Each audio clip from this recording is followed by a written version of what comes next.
The first thing that hit the floor wasn't the envelope. It was the key. Heavy brass. Scratched up like it had lived in somebody's pocket for 20 years. One of those old storage unit keys with a faded red tag that read C-19. Then came the envelope. Thick. Cream-colored. No address. No stamp. It slid halfway out of my boss's leather briefcase and stopped beside my shoe while he stood 20 feet away in the hallway, tearing into somebody over speakerphone. You don't get to miss numbers like this and act surprised, Darren. Pause. No. Figure it out. Everybody in the office heard him. That was intentional. Hollis Veidt believed volume was leadership. The thing about men like Hollis is they never think they're being watched when they're performing. They think the performance is the point. I should have picked up the briefcase and walked it downstairs. That would have been the smart thing. Professional thing. Safe thing. Instead, I stared at the envelope for 3 long seconds while rain hammered the office windows behind me.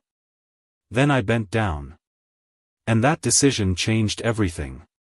My name's Corbin Vale. At the time, I was 42 years old, managing operations for Veidt Restoration Group in Columbus, Ohio. Which sounds more impressive than it was. Mostly I handled disaster cleanup schedules, insurance paperwork, subcontractors, and angry property managers screaming because somebody's flooded apartment complex still smelled like mildew 3 weeks later. I was the guy people blamed when timelines slipped. Conveniently, I was also the guy with the least authority to fix them. That part mattered. Hollis made sure it stayed that way. For 5 years, I sat through meetings where he'd smile while quietly sanding pieces off people. Not enough to get reported to HR. Just enough to remind you where you stood. Corbin's dependable, he'd say. Not exactly leadership material, but dependable. Or, let's have someone else present this. Corbin gets a little buried in details. Everybody would chuckle politely while I sat there pretending it didn't bother me. That was the game. You swallow it because rent exists. Because healthcare exists. Because pride doesn't cover prescriptions. My younger sister, Lynette, had been fighting autoimmune complications for almost 2 years then. Insurance dragged everything out endlessly. Every approval felt like negotiating with a vending machine that hated you personally. So yeah. I kept my mouth shut. Worked late. Smiled when necessary. And listened. Quiet people always listen. That's what arrogant people never understand. They think silence means weakness. Usually it means memory. I opened the envelope carefully. Photographs. Properties. Restoration sites. At first glance, they looked normal. Before and after shots. Water damage. Smoke cleanup. Structural repairs. Then I noticed something strange. A before photo showed minor ceiling stains. The matching insurance report attached behind it described catastrophic flooding across 3 floors. Another showed a tiny electrical fire contained to one utility closet. The claim billed for full structural reconstruction. My stomach tightened. Not panic. Recognition. Like hearing a song you haven't heard in years and suddenly remembering every lyric. Across the conference room, Mireya Bannon slowly stood from her desk. "You okay?" she asked. Mireya handled compliance auditing. Sharp eyes. Sharp suits. Sharp enough to survive corporate politics without becoming part of them. One of the only people in the building who never talked down to me. I handed her a photograph. She looked at it maybe 4 seconds before her face changed. Oh, man. Yeah. That kind of oh, man. The kind adults use when things are about to become expensive and ugly. Rain rattled against the windows while we spread documents across the conference table. Invoice numbers. Vendor approvals. Insurance summaries. The deeper we went, the quieter the room got. Millions. Not stolen dramatically. No movie villain nonsense. Just inflated claims shaved slowly across years. Fake subcontractor markups. Duplicate repair authorizations. Quiet siphoning. Professional theft. The kind built by patience. That almost impressed me. Almost. Then Mireya found the storage receipt tucked inside the folder. North Point Storage. Unit C-19. The same key sitting in my hand. I leaned back slowly. "You know what this means, right?" she asked. "Yeah." "He's preparing for something." "No," I said quietly. "He's been preparing for a long time." That's when I realized Hollis wasn't panicking because auditors were closing in. He was panicking because his system wasn't invisible anymore. Big difference. I put every document back exactly where I found it. Almost. I memorized 3 invoice numbers first. That was enough. Downstairs, Hollis stood under the front awning while rainwater splashed around his Italian loafers. He was still on the phone, pacing hard enough to wear a groove into the concrete. I handed him the briefcase. His face changed instantly. Tiny flicker. But real. Fear. Then it vanished behind irritation. "Jesus, Corbin," he snapped, grabbing the handle. "You can't leave sensitive materials unattended upstairs." I just stared at him. He forgot the bag. But there he was rewriting reality automatically, like breathing. Classic Hollis. "Won't happen again," I said. That annoyed him more than an argument would've. People like Hollis need emotional reactions. Calm makes them uncomfortable. He adjusted his cuffs. "You know," he said, lowering his voice, "part of leadership is anticipating problems before they happen." I almost laughed right there in the rain. Instead, I nodded. Understood. Then he gave me that little approving smile he used whenever he thought he'd put somebody back in their place. Good man. I heard those words in my sleep for years afterward. Good man. Usually right before he blamed me for something. That weekend, I verified the invoice numbers. 1 discrepancy turned into 7. 7 turned into 23. By Sunday night, Mireya and I sat in a diner booth surrounded by coffee cups and spreadsheets while snow started drifting outside. "Look at this," she whispered. She slid over a contractor approval list. Same handwriting across multiple vendors. Different names. Same signature pressure. Same formatting quirks. Sloppy. Not because Hollis wasn't smart. Because he'd stopped believing anybody beneath him could catch it. That's what power does to people eventually. It makes them repetitive. Monday morning, Hollis called an emergency leadership meeting. Glass conference room. Downtown skyline. Expensive espresso machine nobody below director level was supposed to touch. I knew something was wrong the second I walked in. 3 executives on video call. HR present. Printed folders stacked neatly at each seat. Hollis stood near the screen with his jacket buttoned tight.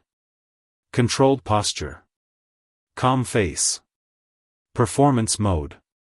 "Morning, everybody," he said. Then he looked directly at me.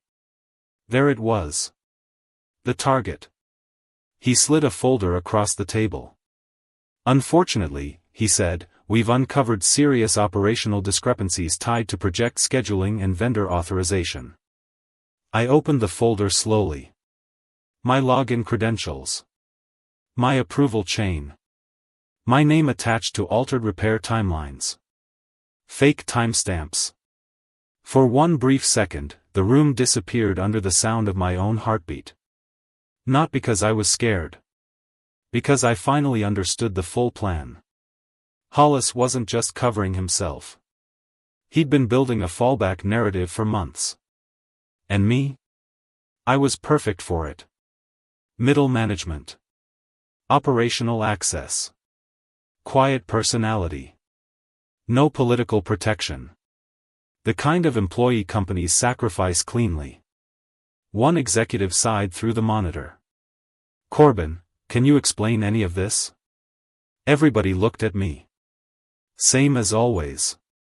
Except this time, I wasn't cornered. Mireya sat near the far end of the table, completely expressionless. Waiting. I closed the folder carefully. Then I said the quietest thing in the room. "I think legal counsel should join this meeting before we continue." The temperature changed immediately. Not emotionally. Structurally. Hollis smiled thinly. "Excuse me? I also recommend suspending all file deletion schedules tied to restoration claims." Mireya slid a flash drive onto the table. Nobody moved. One executive leaned toward his camera. "What's on that drive?" I looked directly at Hollis. First time in 5 years I'd ever held eye contact with him longer than a few seconds. Evidence of insurance fraud tied to executive-level approvals. Hollis laughed instantly. Too instantly. "That's ridiculous." "No," Mireya said calmly. "What's ridiculous is how long you thought nobody noticed." That hit him. You could actually see it. His face tightened the way expensive leather does when it bends too fast. "This is insane," he snapped. "You two went through confidential materials." "You dropped them," I said. Silence. Heavy silence. The kind where everybody suddenly starts re-evaluating old conversations. One executive muted himself and rubbed his forehead. Another asked quietly, "What storage unit?" There it was. The real mistake. Not the fraud. Not the documents. Ego. Hollis answered too fast. "What storage unit?" Nobody had accused him of one yet. Mireya looked down slightly to hide a smile. That's when I knew it was over. Not because we won. Because Hollis lost control of the room. Guys like him survive entirely through posture. The second the posture cracks, everything underneath starts spilling out. Legal arrived within 20 minutes. Corporate investigators by afternoon. By Wednesday, North Point Storage Unit C-19 had been opened with a warrant. And that's when the police found the second ledger. Not hidden well, either. Locked inside a waterproof contractor case behind old restoration equipment. Payment records. Kickback agreements. Cashier's checks tied to shell vendors. Handwritten payout schedules. Enough financial evidence to turn an internal audit into a criminal investigation. The craziest part? They also found backup copies of the fake timelines Hollis had tried pinning on me. He'd kept everything. Every version. Because arrogant men eventually start confusing secrecy with invincibility. The news spread through the company like smoke under a door. Nobody said much out loud. But suddenly assistants stopped looking nervous around executives. Managers started forwarding old emails to themselves. People straightened up. Like the whole building had been holding its breath for years without realizing it. Hollis was suspended Friday morning. Officially, he resigned 3 days later. Pending investigation. Corporate language for "we're cutting the rope before the boat sinks." I saw him one last time leaving the building. No jacket. No briefcase. Just carrying a cardboard box through freezing rain while 2 security officers walked 10 feet behind him pretending not to escort him out. He spotted me near the lobby windows. Stopped walking. For a second, I thought he might say something dramatic. Threaten me. Blame me. Instead he just stared. And honestly, that felt worse. Because for the first time since I'd known him, Hollis Veidt looked small. Not powerless. Just ordinary. Like a man realizing the room finally stopped believing him. Then he walked outside into the rain and disappeared. A week later, Mireya and I sat in a quiet bar near the riverfront. Bad fries. Great bourbon. Snow drifted past the windows while an old Springsteen song played low over the speakers. Mireya raised her glass. To surviving corporate theater. I laughed softly and clinked mine against hers. You know, she said, he kept insisting you'd fold. Why? He thought quiet people scare easy. I looked down at my drink for a second. Nah, I said. Quiet people just get tired. That sat between us a while.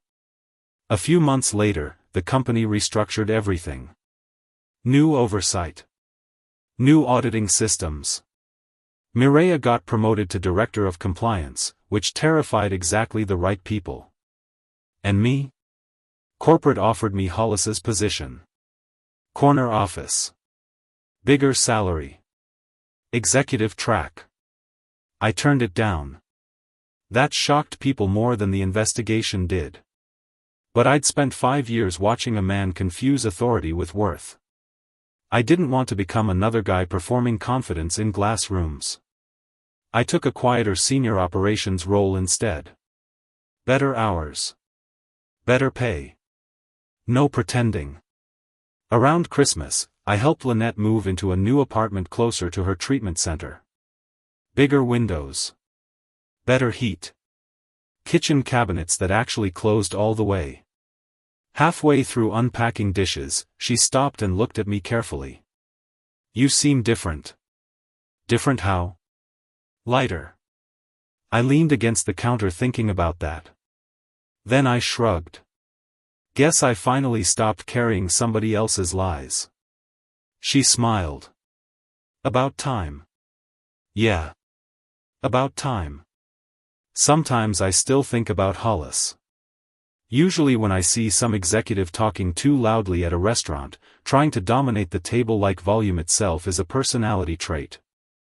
Men who think assistants don't notice things. Men who think operations people are invisible. Men who mistake patience for weakness. But the truth is, quiet people survive because we pay attention. We notice tone. Patterns. Tiny shifts in behavior. We notice who gets interrupted. Who gets blamed. Who suddenly starts panicking when auditors ask basic questions. And eventually, if you stay calm long enough, people tell on themselves. Not all at once. Just piece by piece. Like a briefcase falling open in a quiet room.